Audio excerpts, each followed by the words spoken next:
Welcome back, my brothers and sisters. LANCESCURV here, the Scurv podcast. I love the fact that I've been going deeper and deeper into human nature. And while these are things that you probably already know, I just enjoy categorizing and pointing certain things out. Pretty much not just brushing up on things as though I'm some kind of teacher. I'm basically thinking out loud on my life and what I need to brush up on. I'm just sharing it. And there might be a component in it that you can use or say, hey, I didn't think about that. Because I receive lots of nuggets all the time. Juicy nuggets of wisdom people have shared with me. See, you don't create wisdom. Wisdom is like energy. You don't create energy, nor can you destroy it. You don't create wisdom, nor can you destroy it. You can just keep people from it. And that's how this world operates. So me, while others go after material things, which yes, to a degree, we do have to attain certain things to operate in this world. We're not going to refuse an apartment or a home and sleep out in the rain with the mosquitoes. But for me, mainly, it's really the wisdom, because that sure makes this ride, this journey called life, so much smoother. And you could see things for what they really are. You can see people for who they really are. Today's title is Manipulation Dies Without Access. Outsmarting dirty players without becoming one. See, those of us who were raised properly, we were raised in a time when the world was a certain way. Now, the world has pretty much been a place with a lot of manipulation and deception, but it wasn't this bad. You can get by having a clean heart, a good heart, being a good person, but now you don't know what you're dealing with. You don't know what's around you.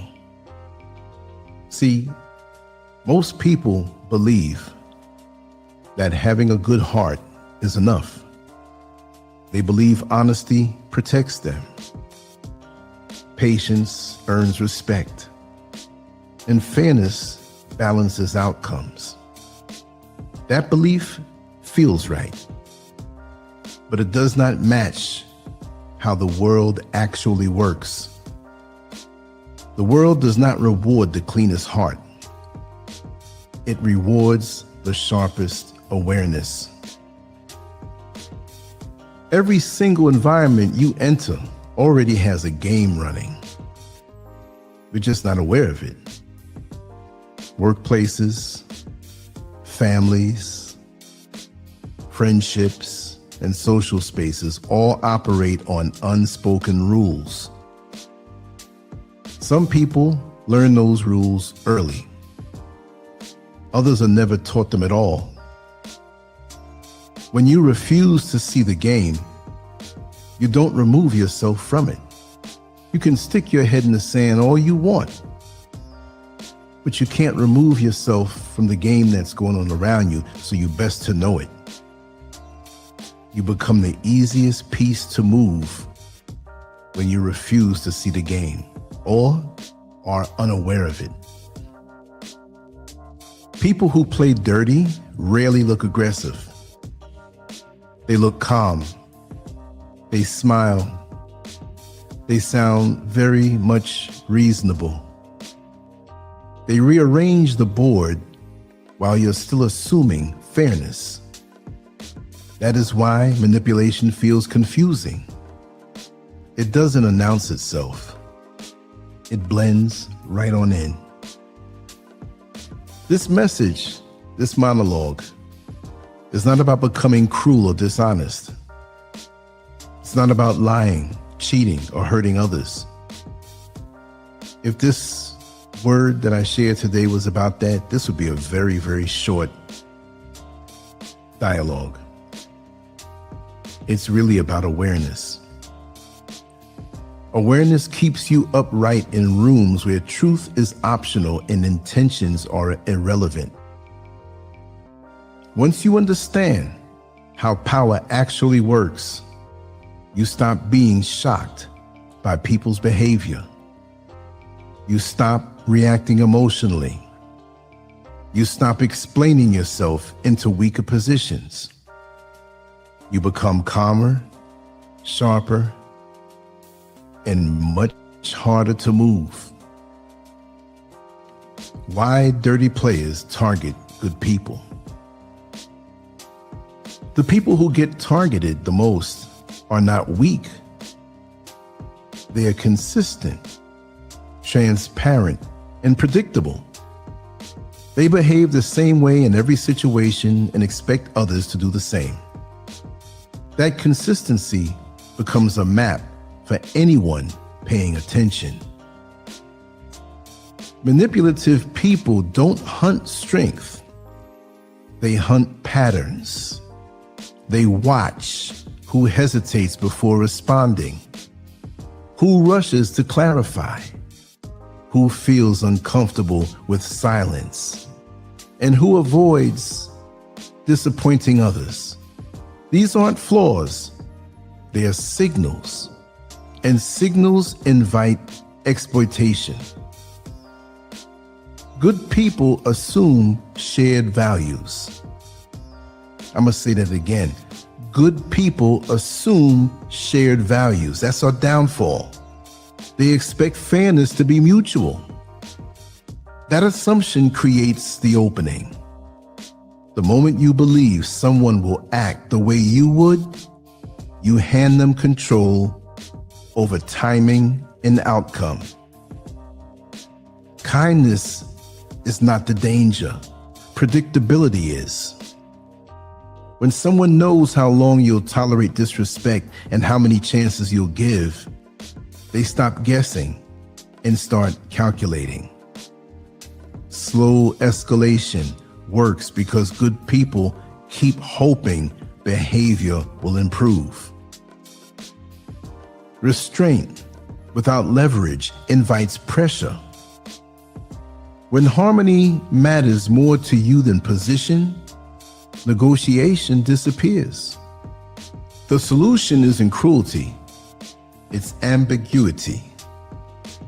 You don't need to reveal your limits early. You don't owe consistency to people who haven't earned trust. Awareness restores leverage.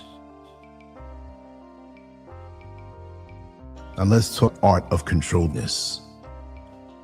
Obvious strength attracts resistance. Hidden strength attracts mistakes. When people believe you see everything, they guard themselves. When they believe you don't, they expose themselves. Controlled weakness is not incompetence. It's choosing not to correct every assumption. It's allowing underestimation to create comfort. Comfortable people talk too much. They rush decisions. They reveal priorities they would normally protect. The biggest mistake people make is proving intelligence too early. Clarifying shuts down information. Silence keeps the channel open. What others think is invisibility is often exposure. Power is not constant display.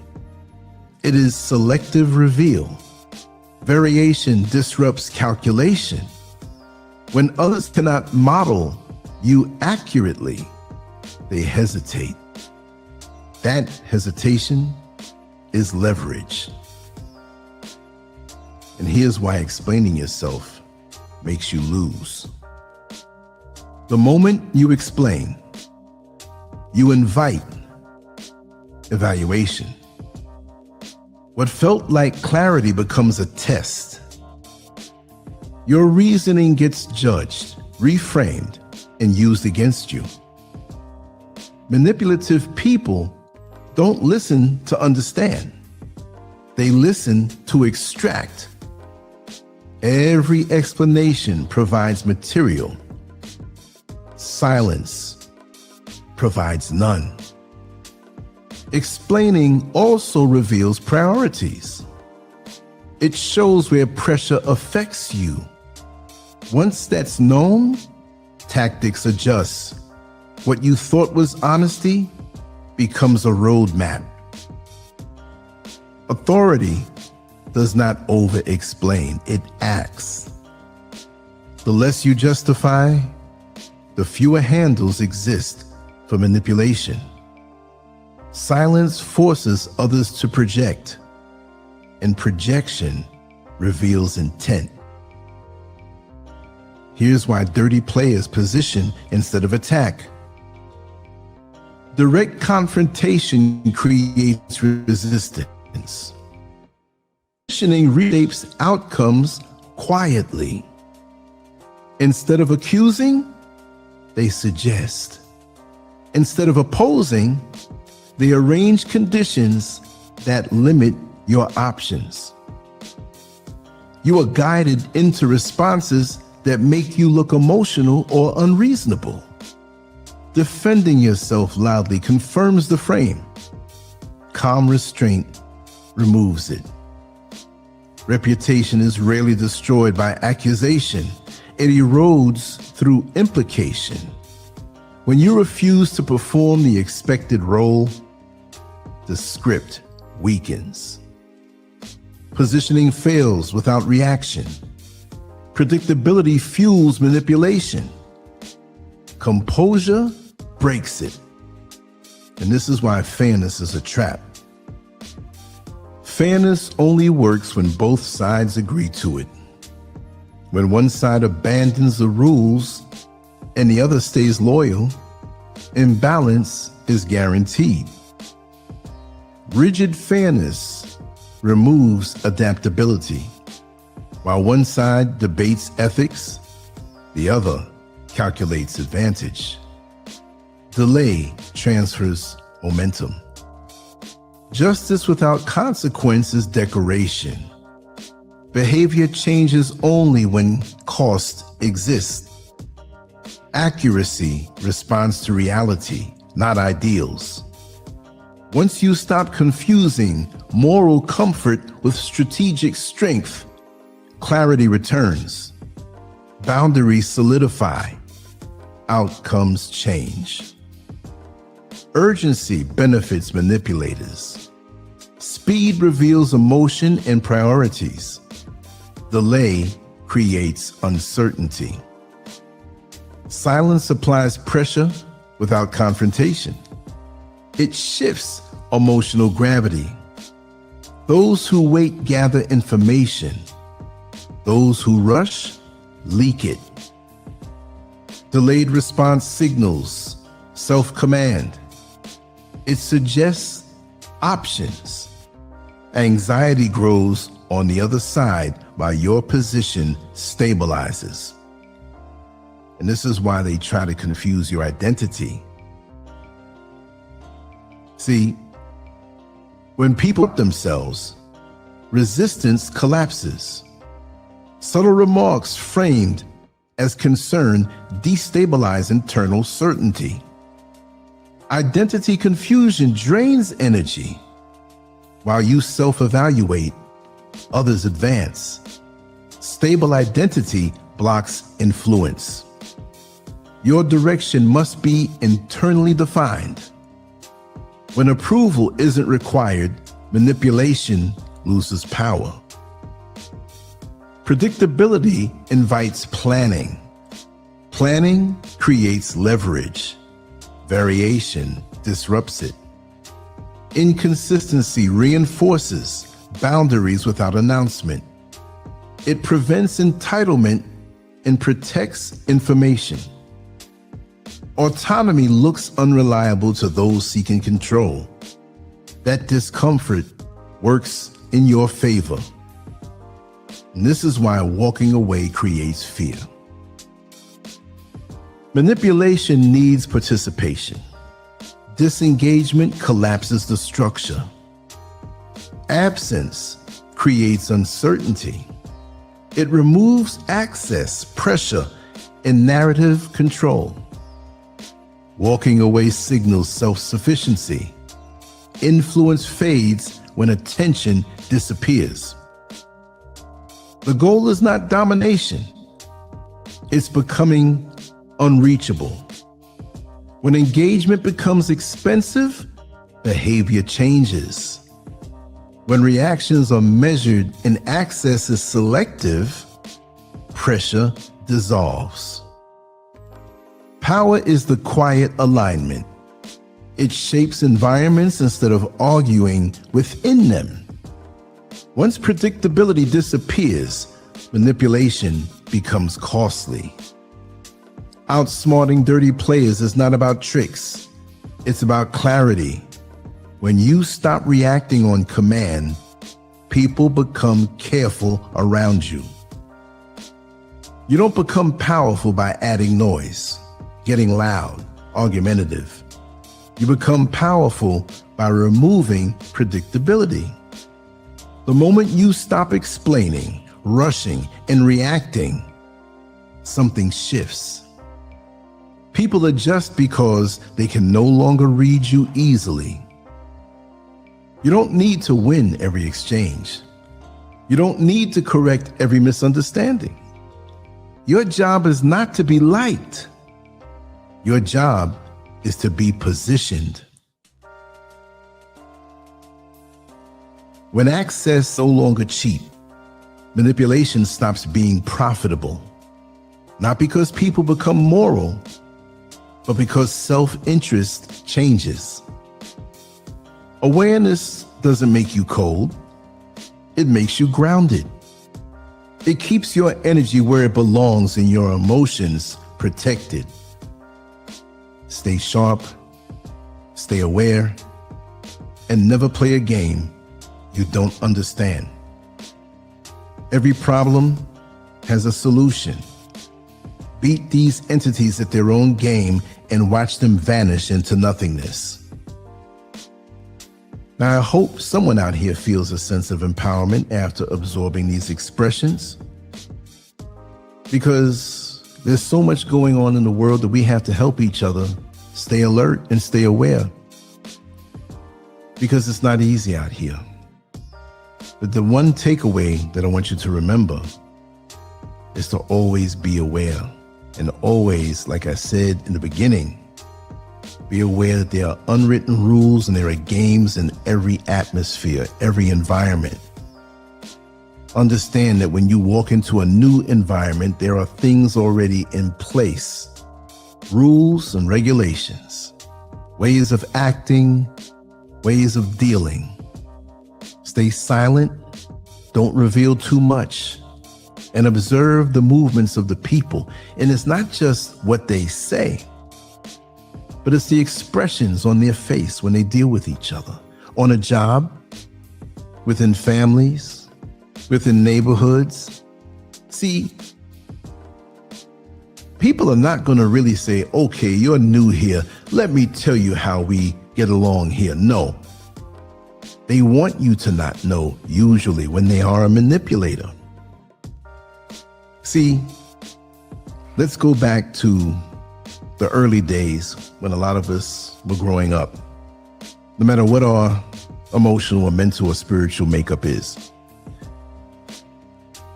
When you were a child, let's take it back that far, and say you moved into a new neighborhood, or you found yourself in a new school. You found yourself somewhere that you're not used to, and you had a desire to blend in. You had a desire to be liked. You had a desire to be transparent. So when you got around these other children, now they're children, right? But say they've been there for a while. You're the new ingredient that's being added into the soup. So what do? You start talking about So if you start sharing where you live, the toys you have, the things you like, but they don't seem to do that as much back to you because they're evaluating you. Now, I'm not saying other children are these master manipulators. I use that example to bring it up a bit. Say you're on a new job, and maybe you might be a bit wiser now. But let's say when you were younger. Now, if you're already younger, then that covers that. So it's lunchtime, and you have a break room, and everybody's smiling at you. Everybody's acting cordial. See, the manipulators, like I said earlier, they're not aggressive. They can even seem passive while you feed your information to them. And manipulators in position often work together. So while you feel that I didn't tell any one person too much, well, you might talk to one person in a network of 5 people that share their information. And they're together on this job, and their job is to protect themselves.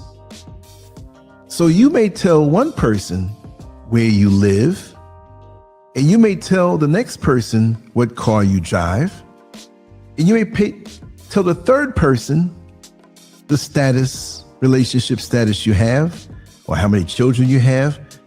And once you do this, it may take a week to get this information to these different people who you don't know are connected.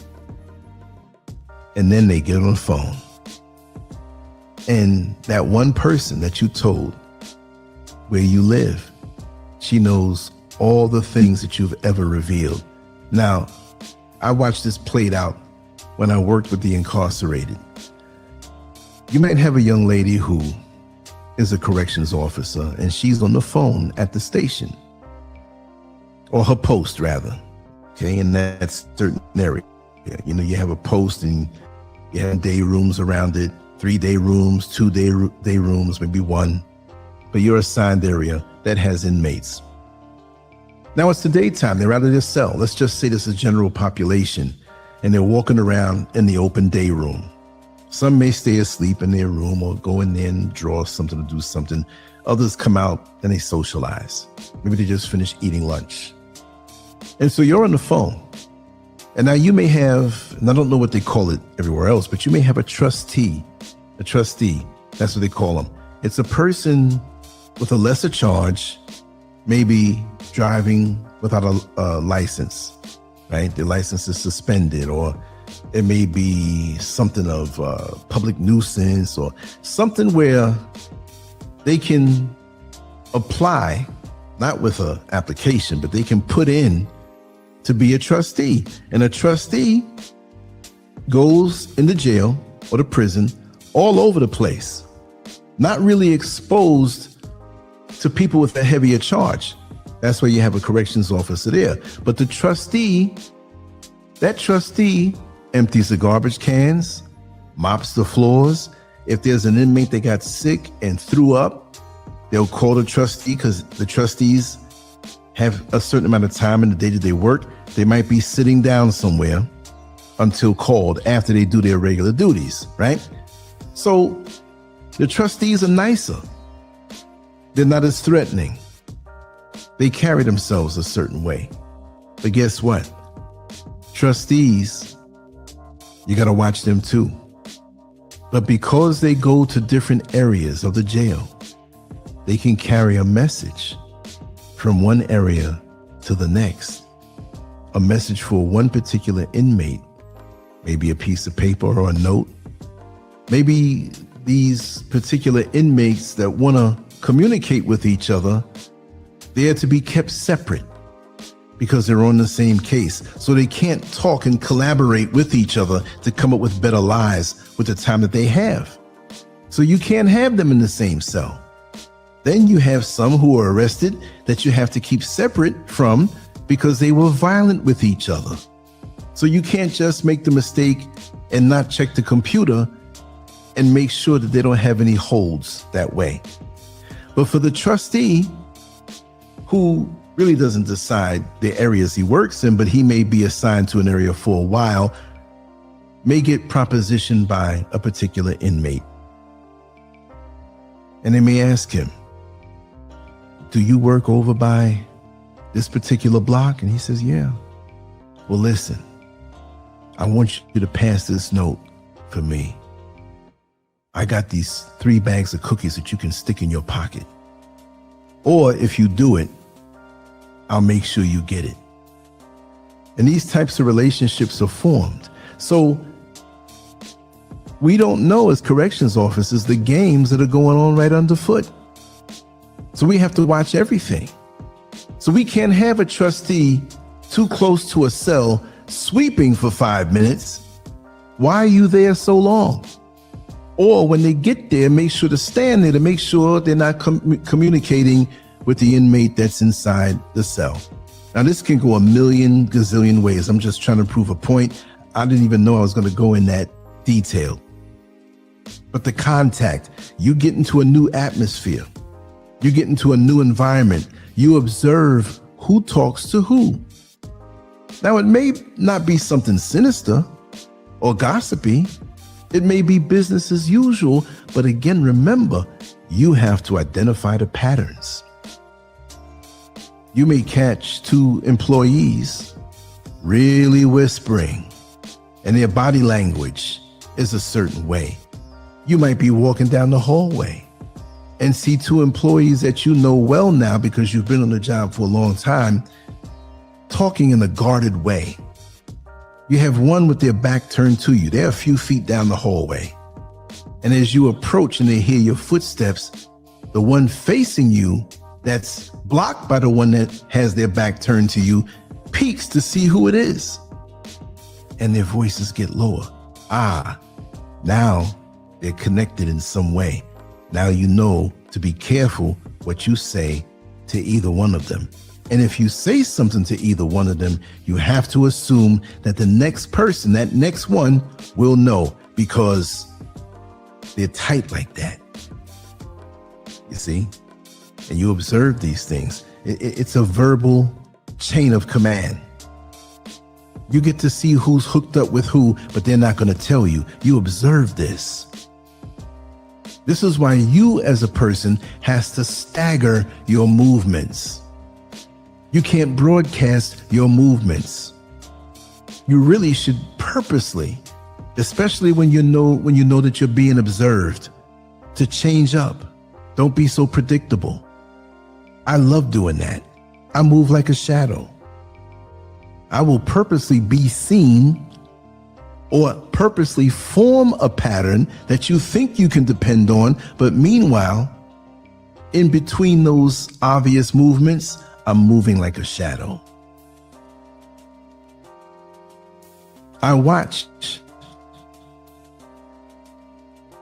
who is hanging around trying to eavesdrop on a conversation. This is all protective. This is not being evil. This is realizing that there are rules to the game or rules to the environment that you may not know yet.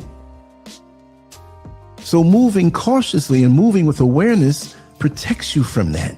And it keeps people from getting an imprint out of you, getting an idea about who you are. And being too nice or assuming you're gonna receive the same, look, you'll receive a smile all day long. The manipulators know how to smile, know how to seduce you, know how to melt you down, know how to get you to talk. And then when you realize who they really are, I'm not saying you now, I'm not calling you stupid, but you feel stupid after that. This is universal feeling, because I felt stupid in my neophyte days of not knowing the deal on how to really move. Now you got some situations out there that are really good, that can fool you, but the more you get to mastering yourself and controlling yourself and maintaining a sense of awareness. Also, to go deeper, we have hierarchies in these environments of job or church or families, and how people relate to each other. That's another area that you're going to have to figure out. Not figure out by stressing yourself mentally and watching every move and trying to read into everything. No, watch or observe the pattern. Observe the pattern. It's like when you go to the dance floor and you hear a song that you never heard before, but you like it, but you hear the beat and you align your movements with the beat. You align your observations with the beat of what's going on in that particular place, and you compare it to the energy of another day. Because things change. Things may be more tense. There may be some kind of chaos going on, and it will appear that the players involved are showing a face that you never saw.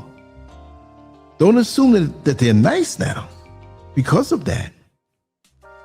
How many times have you observed, maybe you were over a friend's house and there were other people there, maybe an aunt, maybe an uncle, it could be one of the parents, it could be one of the older brothers, and they're on the phone speaking so nice to the person on the other end of that phone call. And you're not trying to be nosy and listen, but they're speaking loud enough where you can't help but hear the pleasant tone of the conversation, which seems to be harmless. Well, guess what? You're shocked because you see them with a smile on their face and they're talking so nice. And as soon as they hang the phone up, this person near to you says, "You know, I can't stand that fake behind person." And you're like, whoa, what an acting job. What a performance you gave. Because I thought you were so sincere with this person. But yet and still, look how you really felt. My question to you is, how many people have you talked to, not just on the phone, but face to face, that knew you well or knew you just enough? And as soon as you got away from their presence, they told somebody else how they really felt about you. Or they just kept it to themselves and no one really knew. There are people who can be friendly or even what you think may be friends to you. And all they're doing is hanging around, waiting for your downfall. Not saying that anybody paranoid. I'm only speaking about a selected few types. Because the good people you don't have to watch out for. They will reciprocate kindness and love and respect to you. But you have these other shapeshifters out here that you better observe. And as you observe, you will observe good people and you will see that certain people are good. You can put their file to the side because you know you're not going to have any problems out of them. And as far as that person who spoke about how they couldn't stand the person they were just talking to on the phone, you watch them. Because just because they treat you nice right now doesn't mean they may not have feelings that creep up that are toxic toward you. Watch how people treat other people. Really, really watch. Because you might be next on their chopping block of deception or sabotage. It's amazing. Look, you take a bath. I like showers, but it's good to take a bath. You don't jump into dirty bath water. No. You see a person, a family member who works construction, and they're dirty or they're a mechanic, they're a dirty job, and they take a bath and they drain the bath, but they leave out before the bath drains. You don't stop the drain from working and plug up the dirty water and jump in behind them. No. But this is life.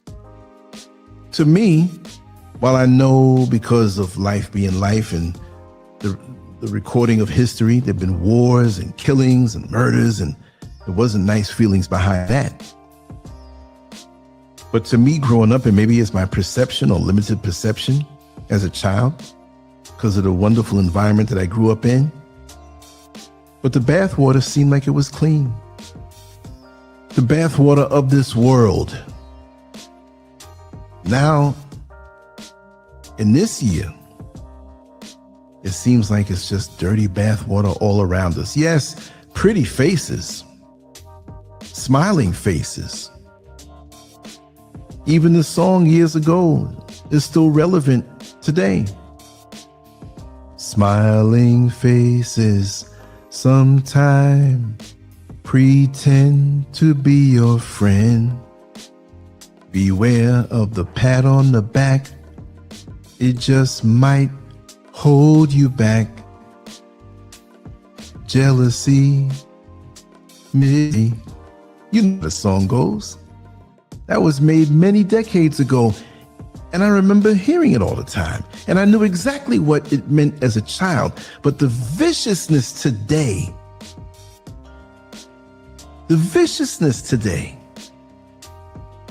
it's even worse, because to me, you can have a smiling face around you, a person who doesn't like you, a person who will talk behind your back, but if you ask them for a glass of water, they're going to give you a clean glass of water. They're not going to spit in it. Today, people are so vicious, they will spit in that water. Not always. I'm just talking about the intent of the person's heart. But it's amazing. To me, you can enter a situation at one point and not have to concern yourself about the rules of that environment. But things are so toxic in the world these days that you have to. Again, I'm going to say it. You have to protect your peace and your balance at all times. It's a different world out here, and it seemed to have changed so fast. It seems to have changed so fast. And you know how I always blame social media? Yes, I'm going to blame it again. Really, it's your individual use of social media, how you use it. But most just open their minds and let everything presented to them in the algorithm just flow on in. And don't you know that this influences how you think? You're looking at a short or a long form video or movie or some type of music video with a certain negative theme before you go to bed? Well, what do you think the reason why you wake up a certain way or have certain dreams or you're wiring yourself a certain way? I mean, one of the biggest tricks when you're studying in school is to read something that you have to retain before you go to sleep. It will sink deep into your subconscious mind. And even if you forget part of what you absorbed when you're on that test, and there's a certain question you can't seem to get, and you jostle your memory and you think, because it's deep in your subconscious mind, the answer comes to you. And what do you think the indulgences that we partake in have such an influence on us? People are like zombies now. People are like that pool full of piranha when you throw the meat in. The pool could be calm. Piranha could be all over the pool, spread out. But the minute it seems like you throw that meat to the pool before it even splashes the water, all the piranha right there, biting it up. Don't allow yourself to be a piece of meat in an environment that you're not ready because of the game that's pre-existing before you arrived. Because possibly, not that every situation is this bad, but possibly you will be eaten up like the piranha eat the meat. And when we think of jail and prison, scratch the fact that it's not like what you see on cable TV and the old HBO shows and Cinemax and Showtime and all of that stuff, where as soon as the show comes on, there's stabbings and killings and overdose and people hanging themselves and inmates having sex with the guards. Those things happen much slower. Sometimes a whole week can go by without anything happening other than the routine. The 3 meals a day. The movement officer that comes and arrives to your post to take an inmate to see his lawyer. The nurse coming to share out the meds. Routine stuff. Your routine checks. Oh, there were no fights today. Oh, everybody was pleasant. Nothing different. But jail and prison is more intense than the outside world. It's the same thing as the outside world, except it's more intense. So when things do jump off, oh boy, do they jump off. And you have to be ready mentally for that. You can be enjoying a laugh with a coworker or even a trustee or an inmate, and turn around and somebody's taking a home run swing to knock you out. And that never leaves you. When you come into the outside world, after working that type of job, you're aware of the possibilities of how things can happen. And don't you think that when you lived in those circumstances, incarcerated, your mind can never go back? But see, there's some people out here that were never incarcerated, but they have that mindset. And being a manipulator for them is a game. They seduce you. They reassure you. They make you feel as though you can tell them anything. They don't push that aspect, but they set you up by making you feel so good and pushing light buttons to see how you react. But like the title here says, manipulation dies without access. If you give them access, well, sure, they're going to want to take a little more.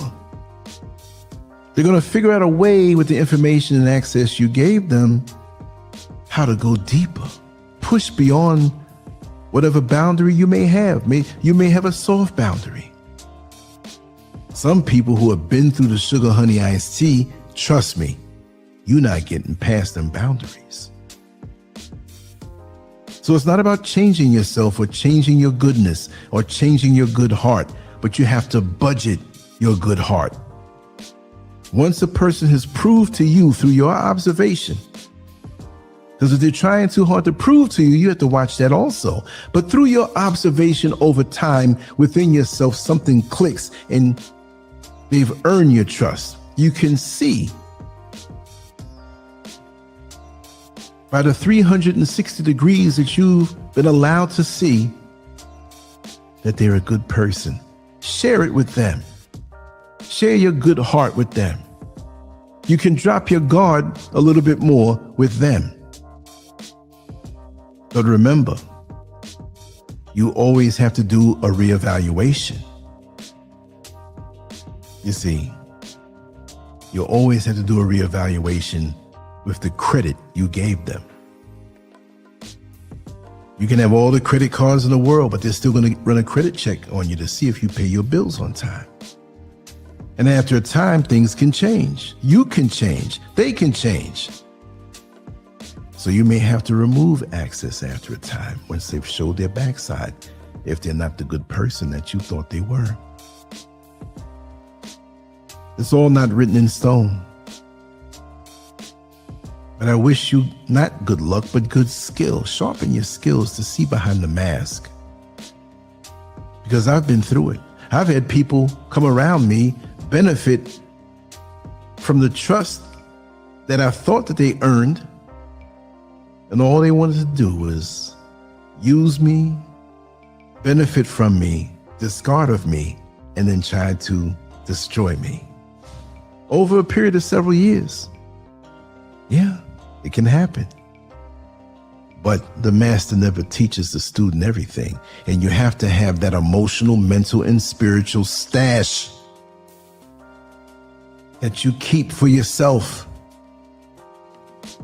It's one thing to be a good person, but don't be good and foolish at the same time. You keep your stash of cash in your home. If you do, you can't tell everybody where it is. And then you have to have that other stash that nobody knows. Now, I'm not talking about cash. I'm not talking about money. But that mental, spiritual, and emotional reservoir, that bit that's saved for you. So when you're running on fumes, your gas tank is low, you can get to where you have to get to when betrayal comes your way, when manipulation gets a grip on you, because we're not robots. We're not AI. We can't see everything all the time. And oftentimes, even though we become sharper as the years go by, how do they say it in Florida? You can still get got. You can still get got. It can still get you. And don't feel too bad if it happens. Dissect it, analyze it, study it, and make sure it never happens again. In this life, we will catch scars, but we are not our scars. The scars show that we've been through the battles. We've been through the wars. We've been through the trials and tribulations. But wear your scars proudly, because it shows that you have another notch of wisdom if you were wise in how you dealt with that battle. It's just the same way. In my life, as the years have rolled by, and I was much younger, and I might have dealt with someone, a young lady, of course, who, as she dropped her guard on many levels, and it got to the point where she dropped her guard on a physical level. But she may have been ashamed of her stomach. She may have had a child or two, but she was very embarrassed. When I say she, this may be more than one person. This is a general statement. And I would look at her and say, why are you covering your stomach? Oh, it's because I have those ugly stretch marks. And I would say, not in the same exact way to each one, why do you think those stretch marks are ugly? Look at them. They don't look good at all. There was a time my stomach was smooth with no marks. I said, okay, I'll accept that. But there was a time when you didn't have the beautiful children that you have, that you brought into the world, that you're doing a wonderful job with. See, those stretch marks that look so ugly to you, it's proof positive and a badge of honor. Now, everybody who has stretch marks are not honorable because they treat their kids bad. But you who I know, that's something to be proud of. So never look at it as an ugly scar. Look at it as proof of the mother that you are and the badge of honor that you wear. Walk with pride. Don't let this world warp you as to how you see real beauty. because I think they're beautiful. And yes, I kiss them. And look on the face of a woman who feels totally accepted on all levels is something that every man needs to experience. Now, I kind of got off topic, but I had to say that. I hope that my ramblings and rants and expressions may have enhanced your awareness, or as they say in the street, up your game. But in reality, this is not a game, because we have sharks out here. Like we say, shark-infested waters you'll never swim in, you don't want to swim in. Well, people out here, they're spirit sharks. And one more thing I want to add, which may be off topic, but it's not, I don't think. The manipulators who want to get next to you have different motivations and intentions why they want to manipulate you. They may want to manipulate you because of your resources. They may want to manipulate you because of the beautiful body that you have.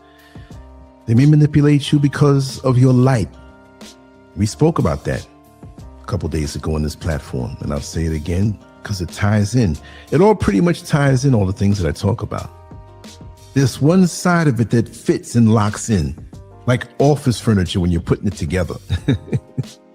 There's one part that all the parts are separate, but they have a part that joins together. And when you have a light about you, even if you're not smiling, even if you're not speaking to the joy that you feel in your heart, even if you don't have joy in your heart in that particular day, but you have a base level of light. And trust me, people will want to manipulate you to get to you, not for your body, not for your money, but because your light upsets them.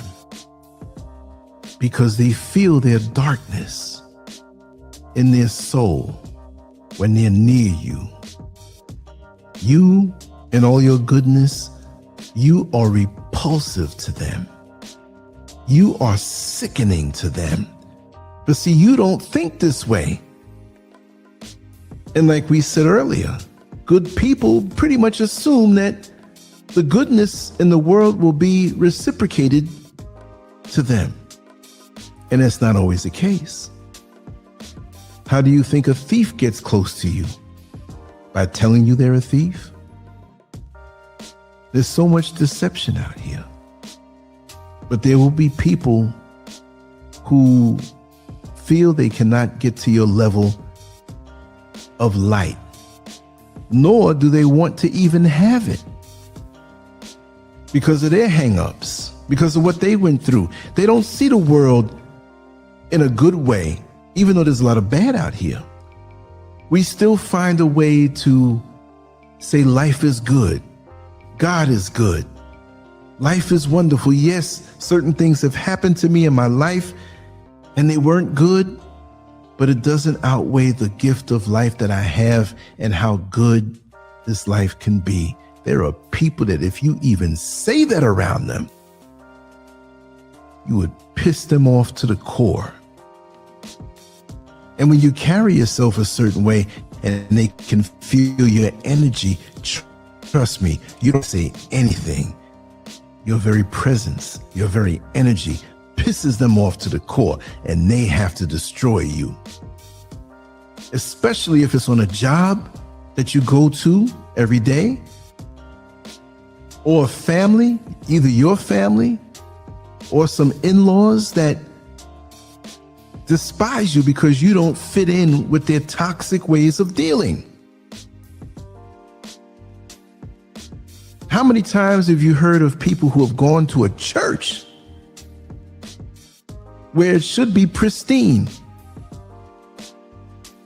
and they get more blowback, more rejection, more hate than if they were in the street amongst the drug dealers, pimps, pushers and whores. You know, it's something. I used to drive in Queens, in Southside Queens for several years, what they call a dollar van. And people would underestimate you taking a person to the subway for $1 or a whole van full, because they ride that one trip and they say, oh, all you made was $7, $10, $15, depending on the size of your van. But you're doing this all day long. And they see you later on feeling superior, not knowing that you made $400 or $500, and maybe more if you had a bigger scoop of a bigger van. But in my travels, seeing the same people day in and day out, observing them in the street, and being in the street, parked up with other vans, with the brothers that I worked along with, and we looked out for each other and had some of the most wonderful times and conversations and moments. You get to know the people who are fixtures in the street. You get to know some of the drug dealers. You get to know who the pickpockets are. You get to know who the low-key prostitutes are, who you would never think are, but they're out there working the streets. And I'm going to tell you, technically, most people who are not exposed to them would say, oh, those are bad people. You're selling drugs to your own people. You're a thief. You're snatching pocketbooks. Look at the woman. She's not decent. She's a prostitute. And look at him over there picking pockets. But I'm going to tell you honestly, none of those things are good.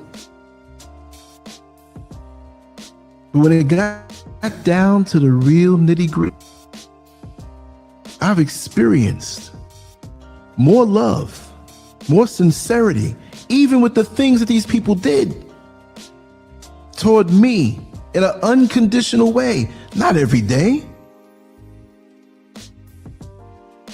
but it's just like a day that's overcast and thunderstorms are happening. Sometimes it stops, but it's still overcast. You haven't seen the sun that whole day. You might be out in your yard. You might be walking down the street. You don't expect the sun to come out because the cloud cover is so thick. Well, guess what? You're walking down the street. You don't expect it. But all of a sudden, everything lights up. All of a sudden, the car's going by and you see the reflection of the sun in that car's windshield, and you look up. The clouds are still there, but for one moment that may have lasted only seconds, you get a straight shot of seeing the sun. And that's how it is with the people that I've known in the streets. They'll go back to their ways of being mostly who they are. But I've seen things and observed it. I saw a woman who, everybody who passed through and drove the van or did certain regular things or owned the shops there, they knew that she was a drug-addicted prostitute. Crack, heroin. You can tell, but on first sight, she didn't look it. And she just got out of prison. A few years earlier, she was working the streets and some other woman said, no, you're not going to work this corner. This is my corner. She says, oh no, I can make my money anyway. They started fighting and this young lady stabbed the woman. Not to death, but she stabbed her, blood everywhere. I didn't see it, but it was folklore. It was a street tale. So I knew her background that way. But there was another woman walking down the street and she had a baby with her. And it wasn't a baby in a stroller, but it was a baby that was walking down the street. And the baby, the little child, I won't say baby, the baby was walking, tripped and fell. The very moment the mother turned around to see if the bus was coming. And that heroin, crack-addicted prostitute that stabbed up the other woman ran so fast to pick up that child as the mother swung her head around to see this woman holding her child. But I was there and I saw the look in that woman's face. You couldn't have shown me more of a look of love, nurturing, and concern at that moment as that prostitute stood up to hand back the child into the arms of the mother. And this is what really got me. When she turned around after asking little baby, "Are you okay?" And the mother had it. She was good.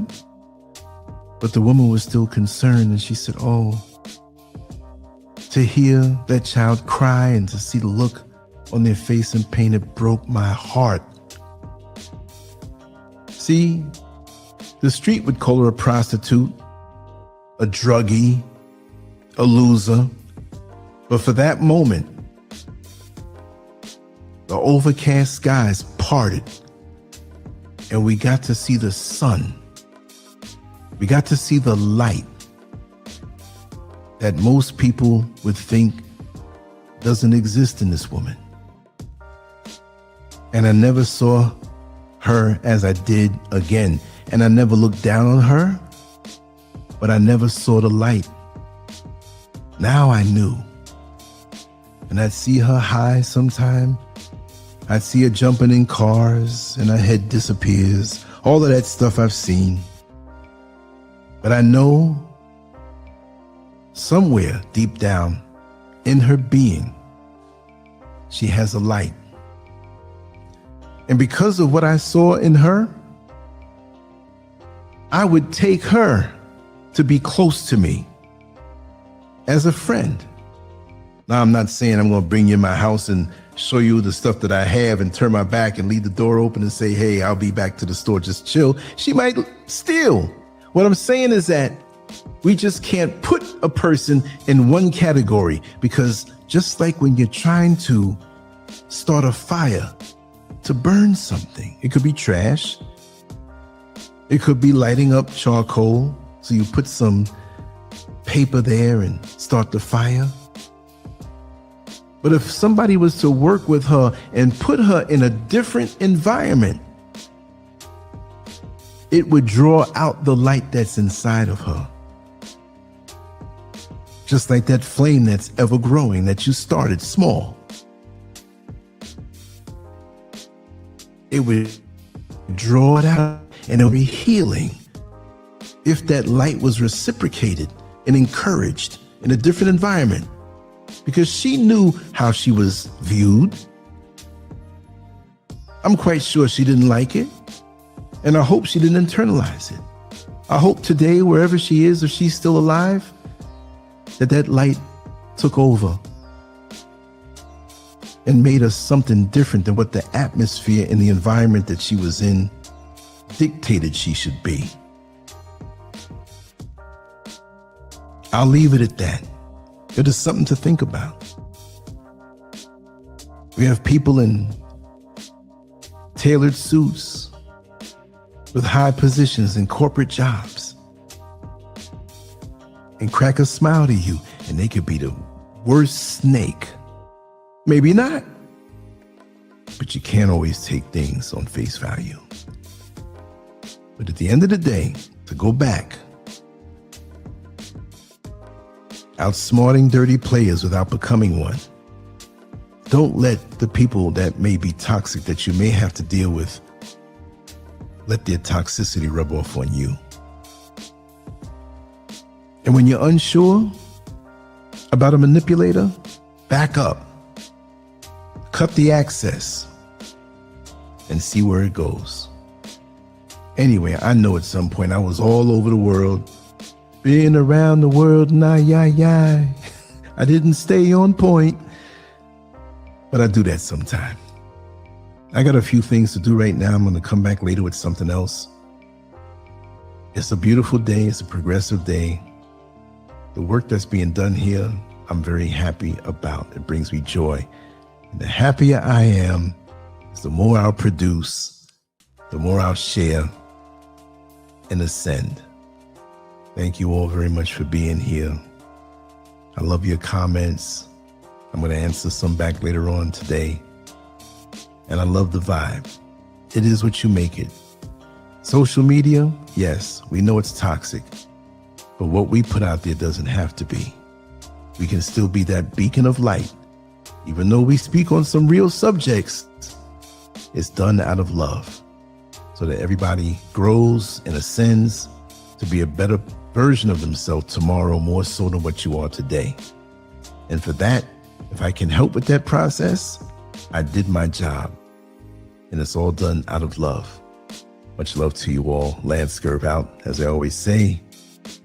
Peace.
MOMO.